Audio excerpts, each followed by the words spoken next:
The most devastating and bloody conflict in ancient Indian history began silently indoors, over a simple wooden board. At this moment, the Pandava brothers rule from the palace of Indraprastha, a sprawling complex of shifting illusions and global tribute that serves as a monument to their wealth. But inside these halls, their cousin Duryodhana suffers a public humiliation. After he slips into a pool of water, Queen Draupadi laughs at his clumsiness, leaving a wound that pride cannot heal. Duryodhana craves revenge, but the Pandavas hold the military advantage. They possess divine weapons and an army he cannot defeat in an open field. He realizes that to break them, he must target their legal status rather than their lives. He needs a venue where their physical strength and weapons provide no protection. He turns to his uncle, Shakuni.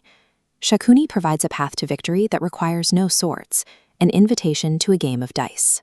Shakuni's strategy is to dismantle the Pandavas' social standing and mental composure, stripping them of their titles without a drop of blood. The target is King Yudhishthira, the king of righteousness, a man defined by his devotion to moral law. Shakuni's plan relies on weaponizing Yudhishthira's own sense of duty. He intends to use the king's rigid adherence to the law to force him into his own destruction. Yudhishthira agrees to play because of Kshatriya Dharma, the warrior code that compels a king to accept any challenge, even a game of chance.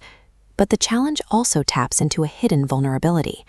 Despite his devotion to duty, Yudhishthira harbors a quiet addiction to the thrill of the dice. This wasn't a game played with standard cubes. These are pasha, ancient rectangular dice. Because of their elongated shape and weighted ends, they respond to subtle manipulation. In Shakuni's hands, the outcome is decided before the dice hit the board. Yudhishthira believes he is submitting to the will of fate. In reality, he is a participant in a mathematical execution. The trap is now set.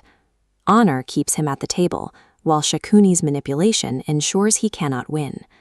The losses begin with material assets. This chart tracks the rapid accumulation of lost wealth, palaces, livestock, and the royal treasury. As his wealth disappears, Yudhishthira chases his losses. His desperation clouds his judgment, leading to increasingly reckless wagers. He eventually wagers human autonomy. One by one, he bets and loses his 4 younger brothers. Finally, with no other assets remaining, Yudhishthira stakes his own life and freedom. He loses. The hierarchy of the room is inverted. The king of righteousness is now legally a slave, stripped of his title and identity. Shakuni offers one final move. He suggests that Yudhishthira has one remaining asset he can use to win back his freedom, his wife, Queen Draupadi. The bet is placed and lost. The protections of the royal family vanish, leaving them legally exposed to their enemies. The consequence of this loss is immediate.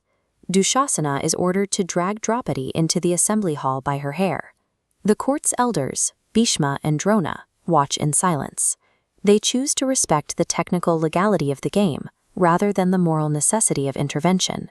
This failure of the court ensured a future war. Follow for tomorrow's episode as we witness Draupadi's response to the silence of the assembly.